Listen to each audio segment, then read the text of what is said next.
Vamos falar de rigging? Acho que é essa merda aí, pô. Tenho certeza que você está quebrando a cabeça tentando rigar o seu personagem. Você não sabe se faz IK, FK, mecanismo de Rhodes, aí você pesquisa no Google, ChatGPT, Yahoo, e tudo isso te causou mais dúvidas, te deixando mais frustrado do que antes. Se você está tendo dificuldades em fazer o seu rigging para a sua animação, isso vai terminar hoje, porque depois desse vídeo você pode pegar o seu rigging e... Sim, isso mesmo que você entendeu. É possível. Nesse vídeo irei te mostrar como você pode criar suas animações de forma estilizada e única e melhor ainda, sem criar o rigging.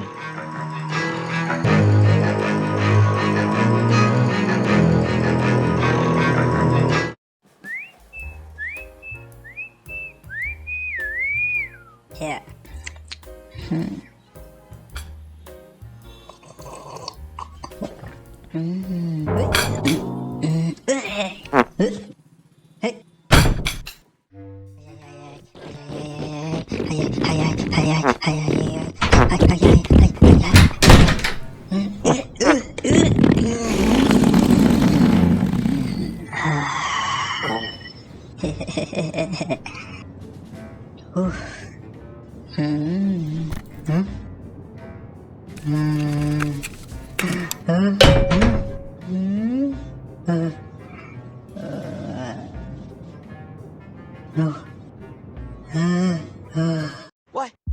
Ué. Eu não acredito no que eu ouvi. Não acredito no que eu ouvi, não pode ser verdade isso que eu escutei agora.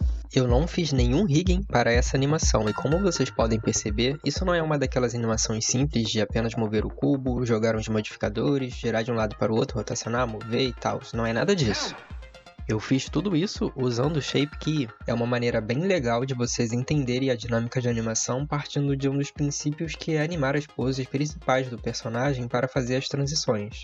Nesse caso, nós criamos um Shape Key para cada pose que o personagem fizer a ação e fazemos a transição de animação mudando a intensidade da influência. Mas como eu tenho noção das poses? Bom, é aí que temos que voltar um pouco o vídeo e falar primeiro da linha de produção de uma animação 3D. Porque eu acho impossível falar de criação de animação sem dizer os princípios básicos por trás de cada projeto, que são ideia, roteiro, storyboard, animatic, design, layout, pesquisa e desenvolvimento, modelagem, texturização, rigging, animação, VFX, iluminação, renderização, composição, correção de cor e finalização. Porra! Tudo isso? Eu irei usar o exemplo de animação que eu fiz, mas não se preocupe porque vamos falar apenas de alguns tópicos disso. Para poder fazer esse curta, primeiro eu tive a ideia da animação. Fiz a criação do personagem, comecei a desenhar cada quadro do storyboard, como iria ser o cenário, os próprios do ambiente, a movimentação e ações do personagem, sempre fazendo anotações. Por mais que seja um projeto pessoal, eu te recomendo praticar esses pontos porque eles enriquecem o seu processo criativo, sem falar que é uma forma que os estúdios fazem, então não descarta essa etapa, tá bom? E se quiser um vídeo específico sobre criação de personagem, confere esse vídeo aqui do canal que fala somente disso. Percebe que tudo começa no desenho e você pode achar, então eu tenho que saber desenhar, né? Bom, se você souber desenhar é ao menos um problema. E se caso não souber, ainda tem jeito. Mas vamos retornar para o projeto. Alguns pontos que eu quero mostrar aqui são a criação do personagem, texturas e animação, porque tudo foi feito no Blender. Podem ver que eu usei formas básicas para a criação do personagem e os itens do cenário, pois eu queria algo bem simples, bonito, usando essas texturas que eu criei no Blender através do Shader Cartoon, mas eu posso comentar mais detalhadamente sobre a criação de shaders e texturas mais lá para frente. Segundo a referência do meu storyboard, foi criado o cenário, e para isso eu só precisei abrir o Blender, deletar o cubo, criar o cubo e estava pronto. Agora a parte da animação, vejam que é importante você criar todas as poses principais do personagem, você irá fazer a movimentação de cada ação criando um novo Shape Key para cada pose, e isso vai funcionar como uma sequência, uma pose atrás da outra.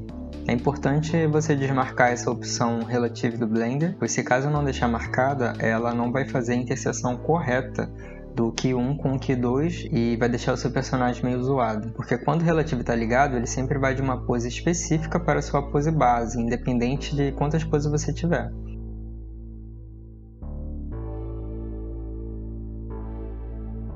Já com ele desligado, você vai ter o domínio de animar a sua pose a partir do base, e adicionando outras sucessivamente, indo da pose base para o Key 1, do Q1 para o Q2, do Q2 para o 3, e assim você constrói o loop de animação. Uma dica importante é se você quiser retornar para alguma pose específica, os valores de Evaluation Time não retrocedem. Ou seja, no exemplo abaixo, digamos que o seu Key está no valor 50.8 e você quer retornar a uma pose no Key 20.8. Você não deve apenas inserir o valor de 20.8 na sua timeline, senão vai dar ruim tudo. Pois o Blender irá passar todos os valores de 50 até 20, causando um retrocesso na animação. Para fazer corretamente, você precisa copiar a pose direto da timeline, jogar ela para frente na sua linha do tempo e adicionar outro Shape Key. Pois aí o Blender irá se basear na pose atual da cena a partir desse valor, sendo uma pose nova, no caso com valor de 60.8. Então você terá a mesma pose no Key 20.8 e 60.8, mas sem retroceder os valores de Evaluation Time. Deu para entender? Ah, agora eu entendi! Agora falando da parte dos shaders, eu vou comentar sobre esse brush das árvores que foram feitos a partir de um pack disponível para baixar e usar gratuitamente. E foi criado pelo pessoal do Pep School Land, confere lá que é muito bom. Você pode encontrar esse vídeo disponível no canal deles. E tem um link que vai te levar a uma espécie de fórum, tem até um vídeo explicando sobre como baixar, instalar e usar no teu Blender. E ele te dá esse efeito super legal de aquarela que pode ser usado no Grease Pencil do Blender. Ué, que foi, Samuel? Tá com pressa? Tu quer saber as horas? Tem algo de errado aí no seu relógio? Deixa eu ver. Peraí, Samuel, eu não consigo ver direito. Aproveita pra deixar... Deixar o que, Samuel? O que que tem? Mas aproveita pra deixar o quê? Ali no post? Para você deixar o like e se inscrever no canal. Meu objetivo é chegar em 1000 inscritos nos próximos 30 dias, então me ajuda a cumprir essa meta aí, vai? Se inscreve no canal, deixa o seu comentário, pode ser qualquer coisa. Compartilha esse vídeo com os teus amigos e deixa o seu like que vai me ajudar a cumprir essa meta. Até porque o seu like custa menos que um cafezinho, não é mesmo, Samuel? E antes de começar a falar totalmente das texturas, eu lembrei que tem umas animações que eu fiz através do Shape Key. Como não usei rigging ou constraints, tive que ajustar cada parte da animação para a ação do personagem, como por exemplo essa xícara, a mesa, a cédula de dinheiro, a porta abrindo e fechando, o porta-papel se abrindo e assim construindo a narrativa que planejei no storyboard.